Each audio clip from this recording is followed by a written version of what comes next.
In this video, we're going to look at operations with fractions. I'm referring to the basic math operations, addition, subtraction, multiplication, and division. So let's start with the most basic, addition. And let's start with an example that's also relatively basic. Like let's say we want to add 2/9 plus 5/9. Okay, let's start with a picture. So I'm going to go ahead and start by drawing out 2/9. All right, so I'm going to actually cheat. I'm going to do 8 rectangles, which is easier to do, and then add one more on for 9. Cheating. All right, so starting with 2/9. There's our 2/9, and then we're going to add 5/9.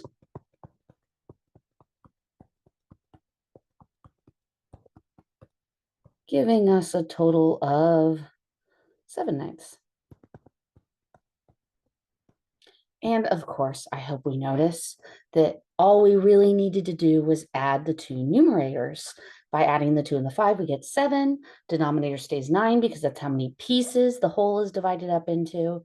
And there you go. That's how you add. So let's just kind of carry that with us into more examples. And rather than draw them, let's kind of use that basic principle to work them out. So let's say we want to add 4/5 plus 3/5. All right, so adding the 4 and the 3 together, which we can do because we have a common denominator.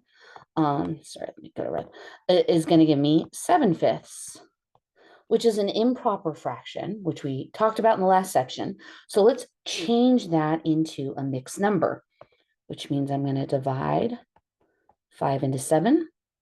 So 5 goes into 7 once, which will give me a remainder of 2. So this is 1 2/5. Okay, and then we also talked about what happens if they don't have common denominators, like this one, and we're going to find the lowest common denominator.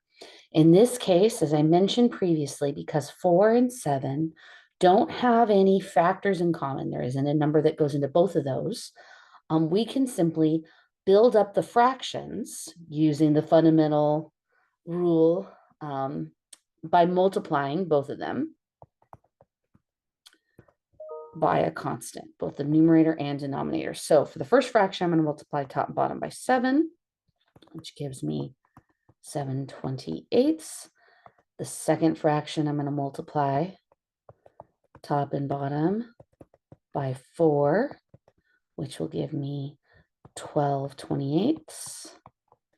And then adding those two together, well, here, I'll just do it. 19/28. And that doesn't simplify or anything, so we're done. All right, so let's look at another example then. Let's say we want to do 5/6 plus, sorry, here, make that look like an actual 5. There we go. 5/6 plus -1/8. So they're throwing some negatives in there. And we need a common denominator. Again, I'm going to look for the lowest common denominator. This one, 6 and 8 do have a factor in common. 2 divides into both numbers. So if you don't readily see the common denominator, you can use the trick of listing multiples. So 6, 8. 6 times 2 is 12. 8 times 2 is 16. 6 times 3 is 18. 8 times 3 is 24. 6 times 4 is 24. Boom. There we go. So I'm going to go ahead and take 5/6. And in order to get 24, I'm going to multiply top and bottom by 4, which will give me 20/24. For the -1/8, I'm going to multiply top and bottom by 3, which will give me -3/24. And then adding 20 plus -3, so going back to integers, That'll give me a positive 17. We subtract them since they're opposite signs over 24. Oops, I meant to put an equal sign. Boom, equals. All right. 17 over 24. Okay. Now, the only time it starts actually getting a little bit exciting is when we work with mixed numbers. There are a couple of ways to do this, but the book approaches it where we keep them as mixed numbers. So we don't switch them to improper fractions. We just work with them as mixed numbers. So thankfully, we have a common denominator. And the way the book likes to approach this is set up a vertical addition. Okay. And we notice that 6 plus 3, that's the whole numbers do add up to 9. And then the fractions, we could just add the numerators, and that's going to give me 6/5. But that is a problem. 6/5 is an improper fraction. So I need to change this to a mixed number. All right. So here, let me go ahead and do that over here. 5 goes into 6 once with a remainder of 1. So that's 1 and 1/5. And so what I'll do is I'll take that 1 and add it to the 9 and get 10 and 1/5. And there we go.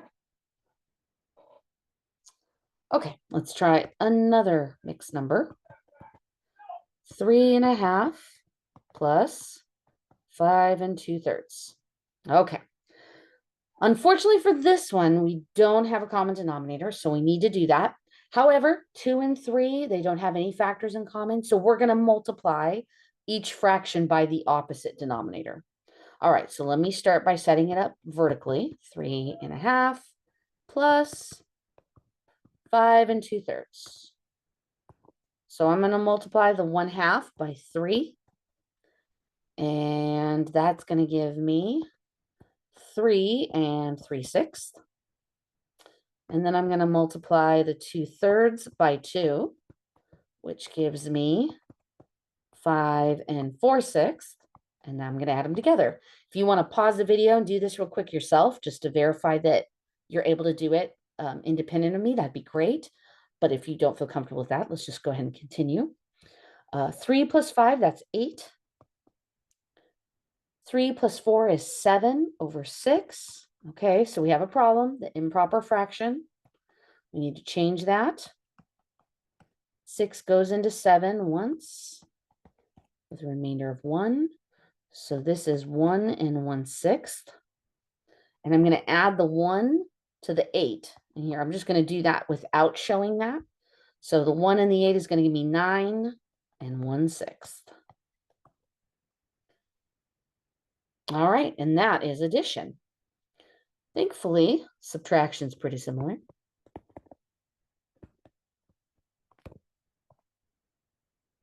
Though I have to say that I'm not as crazy about the visual for subtraction, at least not the book's version of the visual for this.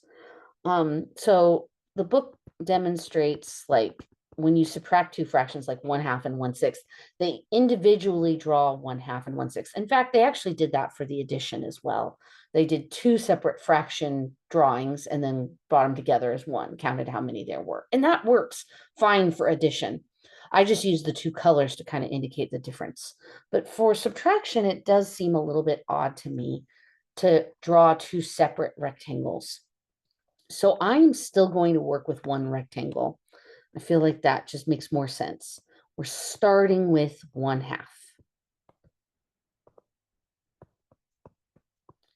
And we want to subtract 1/6. But in order to do that, we need to go ahead and make this into 1/6 pieces. So I divide the halves into 3 parts each, right? And that allows me to have 6 pieces total. And now when I subtract the 1/6, right? If I'm removing this 1/6, sorry, I'm trying to figure out a way of dealing with that. I guess you could scribble, like do a double scribble of some sort. So here, if I'm removing this, if this piece is going away, all right, that's gone now. That means I'm left with 2/6, which reduces to 1/3. Sorry, let me actually show the reducing. I'll do the division version of reducing. I hope we're comfortable with that. That's going to be 1/3. And there we go. That's how you could subtract that. But just like with addition, we can just subtract the numerators as long as the denominator matches. So let's say we want to do -7/8 minus 1/3. So in order to do this, I need a common denominator. 8 and 3 don't have any factors in common. So the LCD is going to be just multiplying the two denominators together. So I'm going to multiply 7/8 by 3 and 1/3 by 8. So that's going to give me -21/24. And this one's going to give me -8/24. And then because they're both negative, right? If you're doing -21/24 minus 8/24, we're going to have a bigger negative number. All right. So that's going to end up being -29/24. You could think of the subtraction as adding a -8. So -21 plus -8 gives us -29. That's another way of thinking of it. Since it's improper, we are going to go ahead and make it into a mixed number. So I'm going to, divide.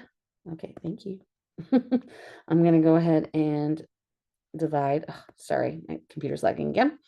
24 into 29, which goes in once with a remainder of 5.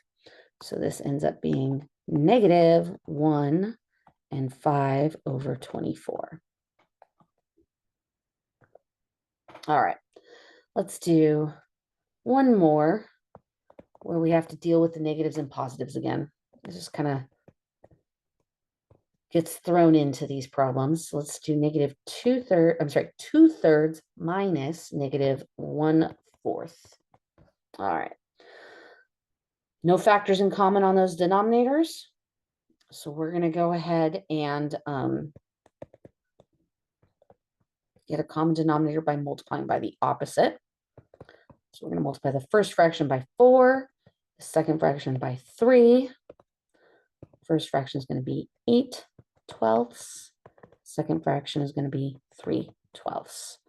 So what I am working with now is 8/12 minus -3/12. In fact, if I want to deal with it right now, the two negatives become plus. So it becomes 8/12 plus 3/12, which is 11/12. And that's good because it's not an improper fraction. All right. So they do use mixed numbers again. Let's do a couple mixed number problems to see what the subtraction looks like. And let's do one that starts with a common denominator just to make it a little bit easier. So 4 and 1/5 minus 1 and 2/5. Okay, so just like with addition, they set up a vertical subtraction here. So 4 and 1/5 minus 2 and 2/5. All right, and the problem is when I go to subtract 1 minus 2, it gives me a negative, and that's an issue with the mixed numbers. So the best way of dealing with it is adding, or I should say borrowing, from the whole number. So I'm going to take a 1 off of that 4, and I'm going to add the 1 to the 1/5, but I'm going to do it really special. I'm going to add it as 5/5. Okay, 5/5 reduces to 1, right? 5 divided by 5 is 1. And I'm adding it to the 1/5 because that's going to add up to 6/5. And then I'm left with 3 from the whole number in front. This one stays exactly the same. I don't have to do anything with that. And now I can subtract the numerators with no issue with a negative number. Okay, so I always, when I do this borrowing, this number, I'm always going to use the denominator. So since that was 5, I added 5 over 5. If that had been 7, I would have added 7 over 7, right? Like that's how I would have done it. So whatever that number is, we add it, and it's 1, which I borrowed from over here. All right. So let's go ahead and come back over to the problem and do the work.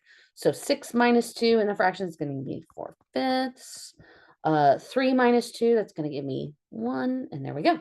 1 and 4/5. So here, let's try another one. This time, not common denominators. And we'll still have to do the borrowing thing. So we can practice that. If you want to take a second, find the common denominator. That would be fine. You can do that first. In fact, I'm just going to go ahead and do that with the setup I have for the vertical setup here. Okay, so common denominator first. They do have a factor in common. That's 2. Okay, so if I went to list the multiples of 4 and 6, wow, 4 and 6. 4, 6, 8, 12, 12, boom, there it is. I'm going to multiply this first one by 2, the second one by 3. By the way, the work I'm doing over here with the multiples, you don't have to do that. If you see that the LCD is 12, you don't have to show the work. It's okay. That's just so that, you know, if you don't see it right away, you know how we can get the LCD. All right. Okay. So here, that's going to give me 5 and 2/12 minus 2 and 9/12. And as I said, we're going to have to borrow because we can't do the 2 minus 9. Okay. So I'm going to borrow from the 5. I'm going to take the 1 and I'm going to write it as 12 over 12, right? Using that denominator. So that gives me 4. And then the 12 and the 2 add up to 14. So 4 and 14/12 minus 2 and 9/12.